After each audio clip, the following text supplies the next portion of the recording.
bagaimana ya kira-kira soal PAS Tarikh Kemuhammadiyahan kelas 8?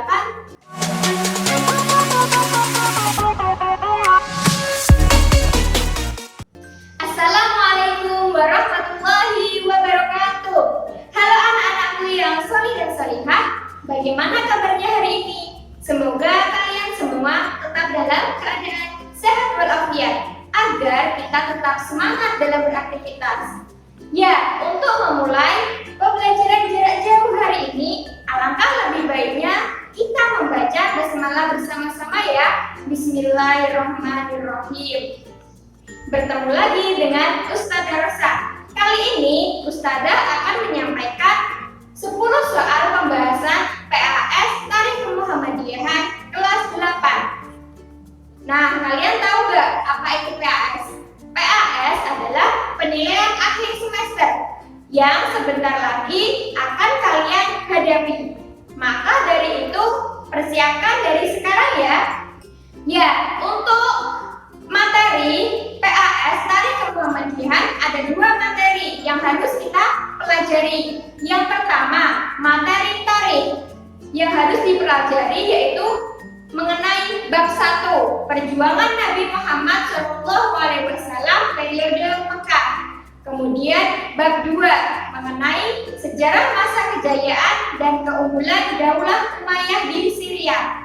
Kemudian bab 3, mengenai sejarah keunggulan peradaban Daulah Umayyah di Syria.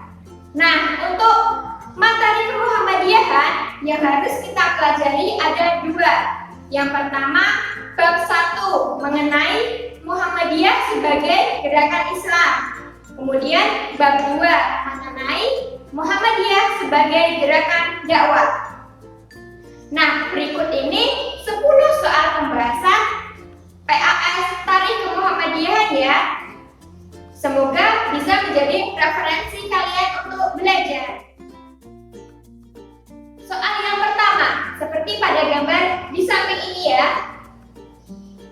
Ketika melaksanakan dakwah secara sembunyi-sembunyi, Nabi Muhammad SAW menyebarkan dan mengajarkan agama Islam yang pertama kali ditujukan kepada keluarga, kerabat dekat, para sahabat, karena merekalah yang menerima ajaran yang dibawakan oleh Nabi Muhammad SAW. Dan mereka tidak menolak ajaran beliau, sehingga mereka disebut dengan sebutan as-sabiqunal awwalun, yang berarti apa? A.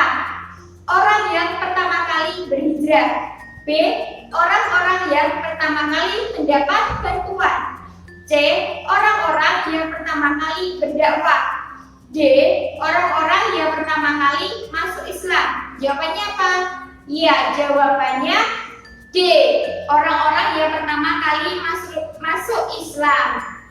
Yang A, orang-orang yang pertama kali hijrah enggak ya? Yang B, yang C juga enggak. Kata kuncinya kita lihat soalnya seperti pada gambar ini.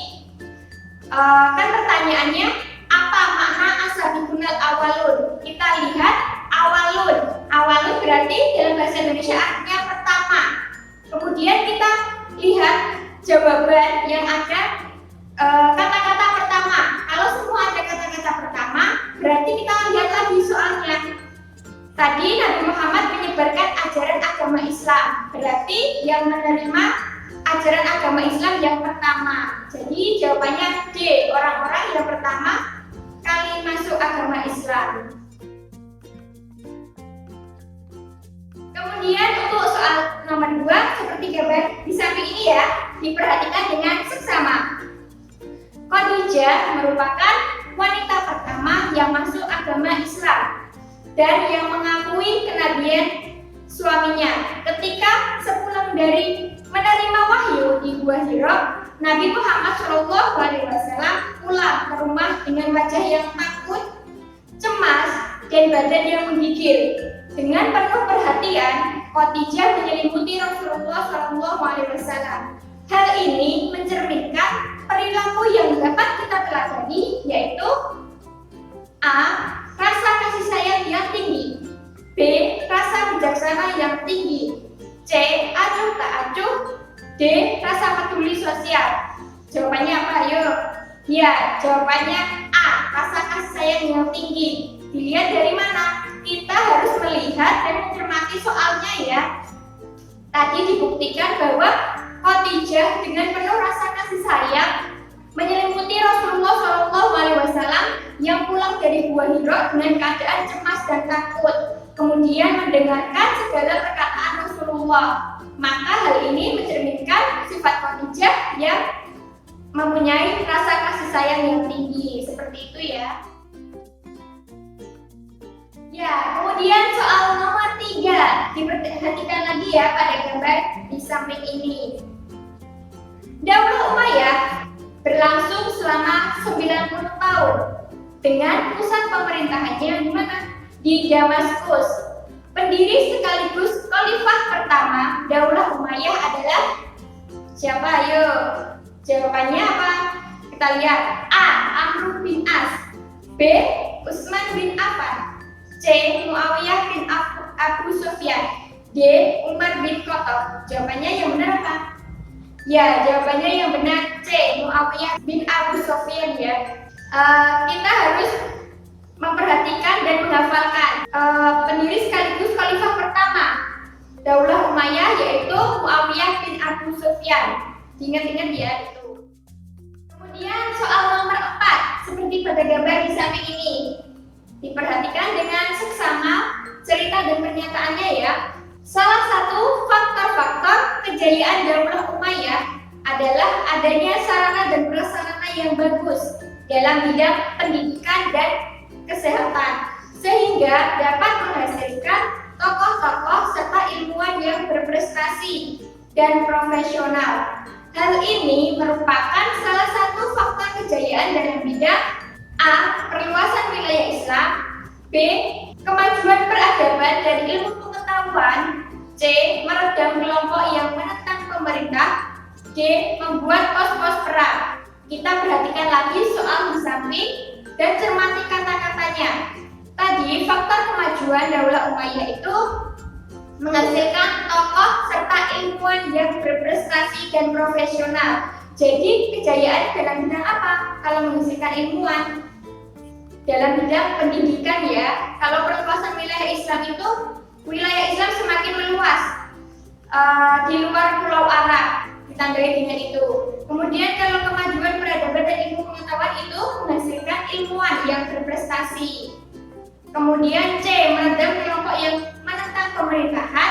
Daulah Umayyah itu membuat strategi-strategi kepada kelompok yang lain agar tidak ada kelompok yang menentang. Kalau D. Membuat pos-pos penjagaan perang, itu membuat pos-pos di sepanjang jalan. Tidak ya? Ya, berarti jawabannya B. Kemajuan peradaban dan ilmu pengetahuan ya. Ya, perhatikan lagi soal nomor 5 seperti pada gambar di samping ini. Ilmu agama merupakan ilmu yang penting dan harus dipelajari dan dikembangkan. Pada saat pemerintahan Daulah Umayyah terdapat 2 ulama fikih yang termasyhur atau terkenal. Antara lain apa? A. Imam Hambali dan Imam Malik. B. Imam Hanafi dan Imam Malik. C. Imam Hanafi dan Imam Syafi'i. D. Imam Syafi'i dan Imam Malik. Jawabannya B. Ya, jawabannya B. Imam Hanafi dan Imam Malik yang berhasil menciptakan kitab Al-Muwatta dan Al-Fara'id. Seperti itu. Soal nomor 6. Perhatikan gambar di samping ini dan cermati kata-katanya ya.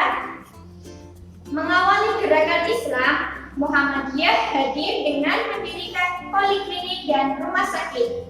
Karena untuk memurnikan ajaran orang-orang zaman dahulu yang masih percaya dengan kepercayaan animisme dan dinamisme. Hal tersebut termasuk ciri-ciri gerakan Islam untuk A. Melakukan amar ma'ruf nahi munkar. B. Memurnikan ajaran Islam. C. Mendalami ajaran Islam. D. Mendalami ilmu pengetahuan. Jawabannya apa? Ya, jawabannya B. Memurnikan ajaran Islam. Hal ini dibuktikan karena Zaman dulu orang-orang itu masih percaya dengan kepercayaan animisme dan dinamisme. Orang-orang zaman dulu itu ketika sakit berobatnya ke dukun, tidak ke dokter.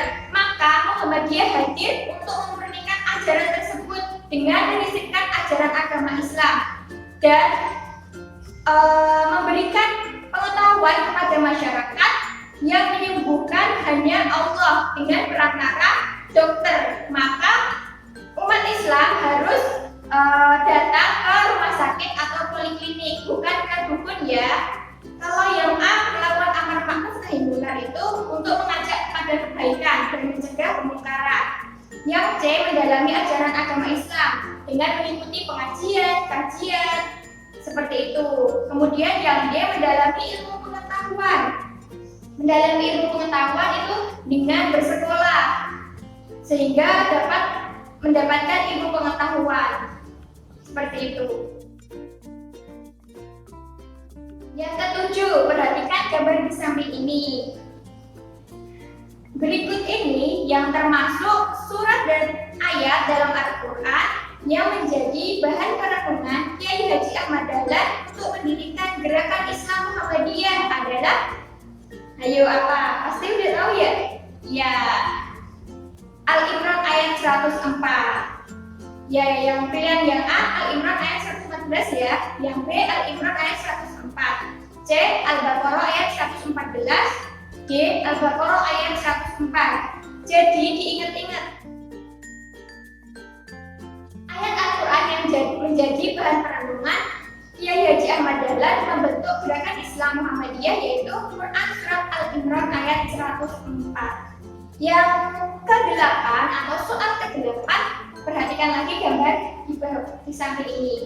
Dalam Quran surat An-Nahl ayat 125 dijelaskan mengenai metode dakwah yang pernah diajarkan oleh Rasulullah SAW. Ada 3 jenis, yaitu bil hikmah, al-mauidhah hasanah, dan jadilhum billati hiya ahsan. Pertanyaannya, jadilhum billati hiya ahsan berarti A. Perpaduan ilmu dan kearifan lokal dalam bentuk lisan ataupun perbuatan. B.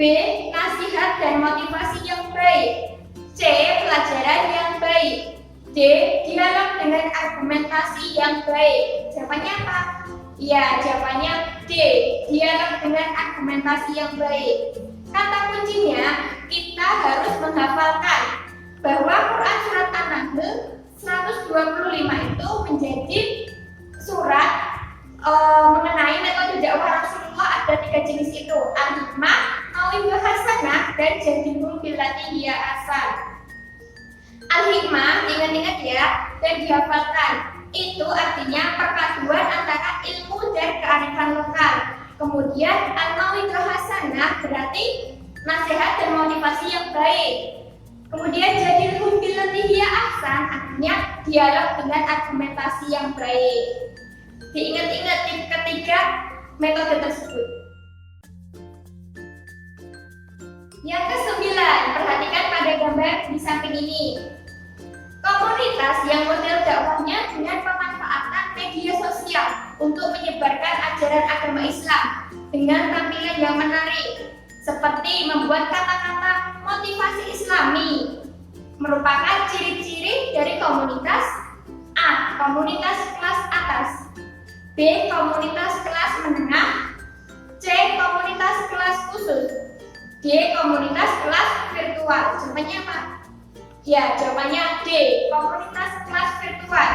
Kata kuncinya, jika soal itu menjelaskan komunitas dengan pemanfaatan media sosial, maka kita cari jawabannya yang virtual. Kan media sosial itu berhubungan dengan virtual, maka kita cari komunitas yang kelas virtual. Kemudian untuk yang A, komunitas kelas atas itu biasanya dikelompokkan oleh orang-orang kaya yang ada di komunitas tersebut, orang-orang yang terkenal, orang-orang penting seperti itu. Maka Muhammadiyah hadir dengan menyuruh mereka untuk mengisi seminar ataupun workshop ataupun mengisi sambutan. Kemudian komunitas kelas menengah, yaitu masyarakat yang mempunyai kebutuhan atau mempunyai mempunyai harta benda itu yang sedikit atau hidupnya sederhana, sehingga Muhammadiyah hadir memberikan keterampilan-keterampilan kepada warga Muhammadiyah tersebut. Kemudian yang C, komunitas kelas khusus. Komunitas kelas khusus biasanya membentuk komunitas-komunitas pecinta seperti komunitas pencinta alam, komunitas pencinta sepeda. Kemudian komunitas itu menghadirkan satu tokoh pendakwah untuk mengisi di komunitasnya tersebut. Seperti itu. Muhammadiyah hadir di tengah masyarakat untuk melakukan dakwah pencerahan yang berbasis komunitas seperti pada soal 9 tadi ya, sehingga dalam berdakwah harus menyesuaikan situasi dan kondisi penerima dakwah. Adapun komunitas yang menjadi sasaran dakwah Muhammadiyah kecuali, jadi yang tidak ada ya. A. Komunitas kelas atas, B. Komunitas kelas bawah, C. Komunitas kelas pelajar, D. Komunitas kelas khusus. Jawabannya apa? Ya, jawabannya C. Komunitas kelas pelajar. Nah, sekian 10 soal pembahasan PAS Tarikh Kemuhammadiyahan bersama Ustadzah Rosa ya. Semoga 10 soal tadi dapat menjadi referensi kalian belajar untuk mengikuti PAS yang akan datang. Terus belajar dan jangan lupa banyak-banyak membaca, karena tarikh dan kemuhammadiyahan harus dilakukan dengan sering-sering membaca ya. Sekian dari Ustadzah. Bila Ustadzah ada salah kata, mohon dimaafkan ya. Billahi taufiq wal hidayah. Wassalamualaikum warahmatullahi wabarakatuh.